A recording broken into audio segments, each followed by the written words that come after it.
Hey, what is going on, bots? I'm Freaky, and welcome back to, another video. This is gonna be another story.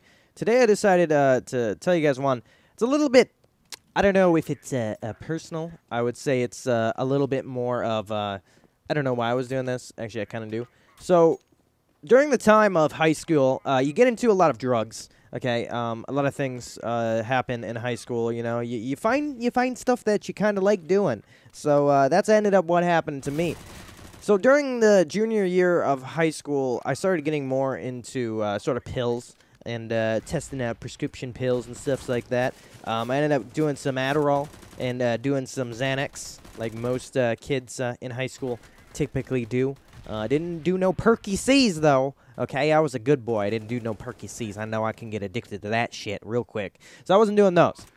But I found out that I was liking Xanax. I was getting like a hookup on it from a couple of kids in school. And I was like, yeah, man, slang me some of them bars, son. Slang me some of them bars. And I was taking bars every day to like senior year, right? Senior year comes around.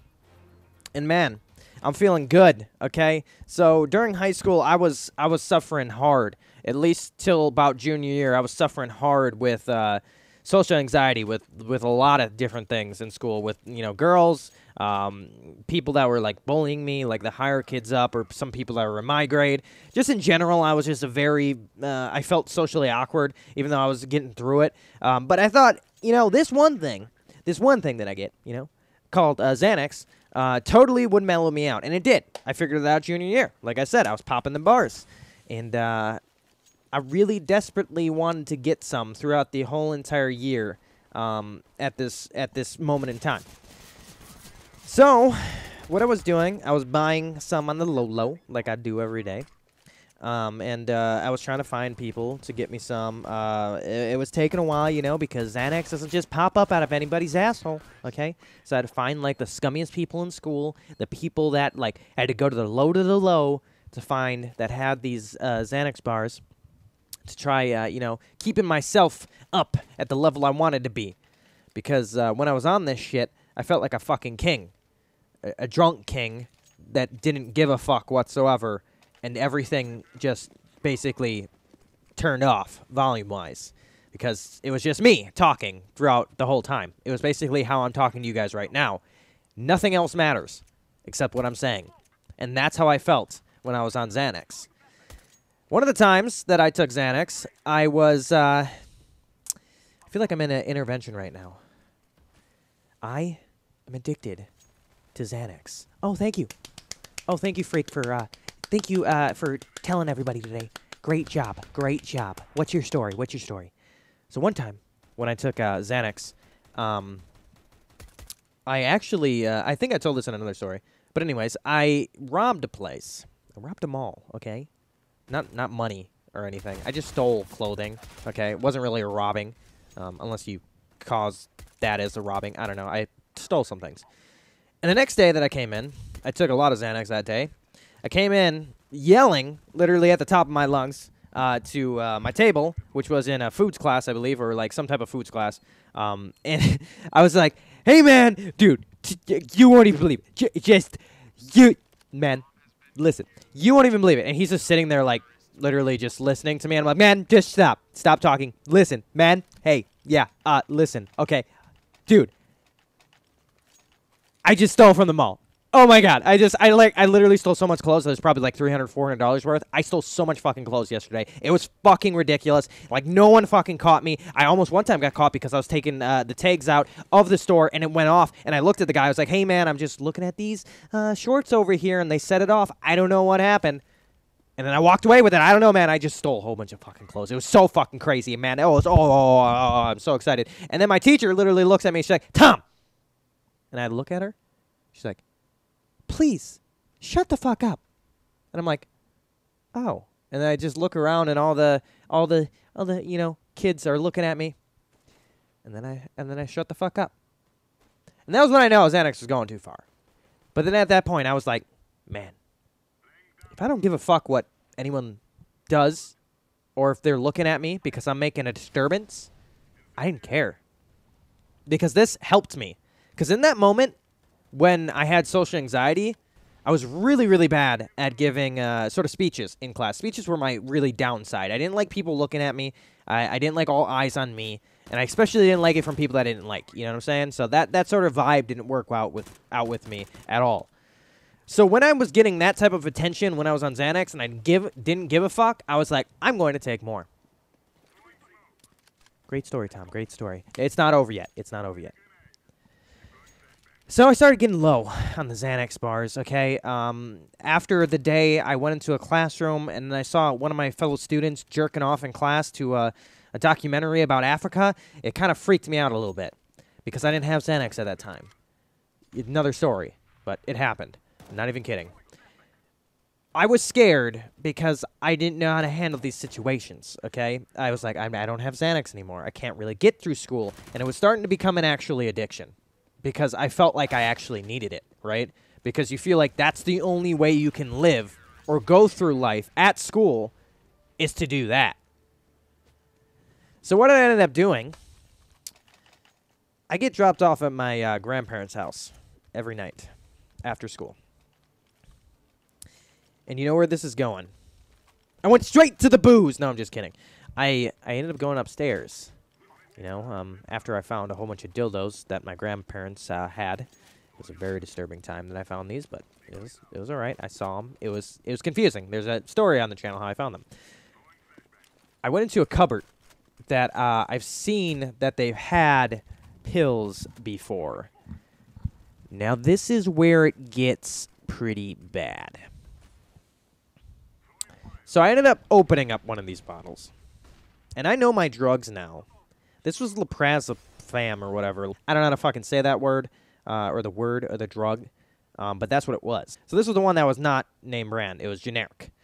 And I took a couple of them. I took two, right? What's that going to hurt out of a 30-pill bottle, right? What is that going to hurt? They're not going to know. Fuck it. I'm just, you know, I need this. This is for me, okay?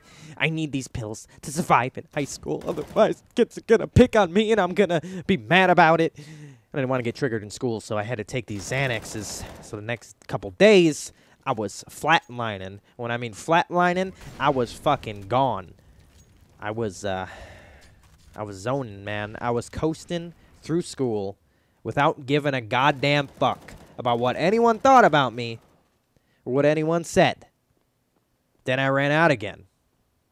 I go back into the cupboard. I reached for that pill bottle with my shaky hands like, "Sir, can you give me some more?" That's how I was to that pill bottle. I opened it up. I cracked it. Broke that safety lock. No kids can get into this pill bottle. Open it up. Sprinkle a little bit more in my hands. Shake, shake, shake. Take them. Put them in my pocket. Go home with 5 more pills. Great story, Tom. Great story. No, it's still not over. The next week comes around, okay? I'm low on the pills. I'm starting to need more to feel what I felt the first time around. So I started taking 2 at a time. Now this was like a bar and a half. It was a lot. Okay? It was a lot for me at the time. So I ran low again. We're down to about 20 pills at this point. I've already taken probably about 10. And I go back into the cupboard. This time, I literally take the whole bottle. Yeah, you might be thinking, Tom, that probably is not a good idea. No, it definitely wasn't. But at the time, it didn't matter. I didn't think they'd notice. I was keeping count of the pills because I wanted to see if they were actually taking the pills or whoever was, this was prescribed to was taking them. And I took it. Thing is, they were keeping track of the goddamn pills, and the next day that I came to my grandparents' house, I had to sit down for a goddamn intervention. Now, this was a warranted intervention because I probably shouldn't have been taking any of these goddamn things. And I know, I was kind of stupid about it, right? Right? Stupid, right? You should never do that unless someone says, hey, take them. Just don't take the prescription with you, okay? Then fine, do it. Just kidding. Don't do it. Don't do that ever. I just sit down with my grandparents. Okay, this was one of those tough times. You're like, ugh, I know I fucked up. and I gotta get yelled at by my grandparents. That's the roughest thing. You know, getting yelled at by your grandparents is like getting yelled at by your parents like 4 times over, because it's like, I didn't really want to hurt them, and they're so innocent. They're old people, so you don't want to get them mad. You're afraid something might happen. You know, that sort of type of thing. I just don't like my grandparents yelling at me. I feel really, really terrible compared to my parents, because it just feels like a step above. Like they're really, really high authority, and you just fucked with like a king and like a queen and shit, right? That's what you feel. So I was sitting there, like literally like my face down. I was like shaking my head, like pinching my nose. I was like, I fucked up, man. I fucked up. And they were telling me, they're like, you can't just be taking people's pills. You just can't be doing that. And then my grandpa was like, I can't believe that you do this. This is terrible. This is just terrible. I can't believe you do this. And he like walks out of the room.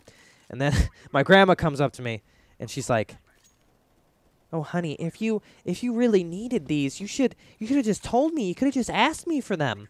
And that was like sparked my like attention a little bit. I was like, huh? She's like, oh, it's okay. You shouldn't have been taking them. You could have just asked me, or we could have just went to the doctor and got you some or something like that. You shouldn't be taking them. And I was like, I know, I'm really sorry. I shouldn't have been taking them. And I know I'm a dumbass for taking them to begin with. I probably shouldn't have fucking did that. But it was showing that I had a fucking addiction problem to these goddamn pills, because I felt like a goddamn Superman walking through my school, not giving a goddamn fuck. And after that day, I was banned from my grandparents' house for a whole fucking year. Literally, any time that they left their house, I was not able to go over there, because they were afraid I was going to take anything anymore.